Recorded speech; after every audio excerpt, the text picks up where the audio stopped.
અને હવે એક મહત્વની જાણકારી પણ આપને આપી દઈએ। જો તમને જાહેર સ્થળો પર મોબાઈલ જોવાની ટેવ છે તો તમારા પર અકસ્માતનું જોખમ વધી જાય છે। સાથે સાથે ચીલ ઝડપનો શિકાર પણ તમે બની શકો છો અને તમારો મોબાઈલ પણ ગુમાવી શકો છો। આવું અમે એટલા માટે કહી રહ્યા છીએ કારણ કે સુરતમાંથી આ પ્રકારના દ્રશ્યો સામે આવ્યા છે। સુરતના ઉમરા વિસ્તારમાં આવી જ ઘટના બની જ્યાં ફૂટપાથ પર બેસેલા યુવકનો મોબાઈલ છીનવી બે શખ્સો ફરાર થઈ ગયા। જો કે પોલીસે સીસીટીવીના આધારે આરોપીઓને ઝડપી પાડ્યા છે।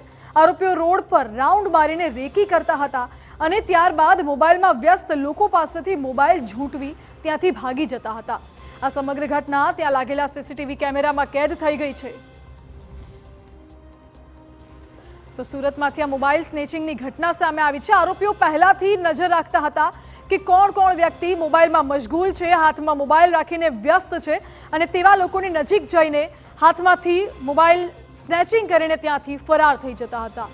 જો કે નજીકમાં લાગેલા સીસીટીવી કેમેરામાં આ સમગ્ર ઘટના કેદ થઈ ગઈ છે, પરંતુ આ બાબતે લોકોએ પણ સાવધાની રાખવી એટલી જરૂરી બની જાય છે કારણ કે મોબાઈલ સ્નેચિંગ તો થવાનો ભય રહે જ છે, બીજી બાજુ અકસ્માત થવાનો ભય પણ વધી જાય છે જો તમે આ પ્રકારે જાહેર રસ્તા ઉપર, જાહેરમાં રોડ પર મોબાઈલમાં મશગુલ હોવ તો।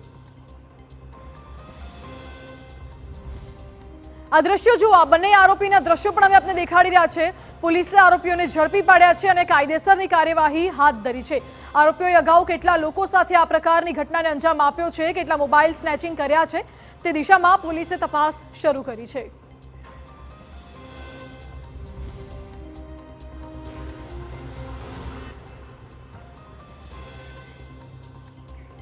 તો સુપર 6માં અત્યારે બસ આટલું જ। વધુ સમાચાર માટે આપ જોતા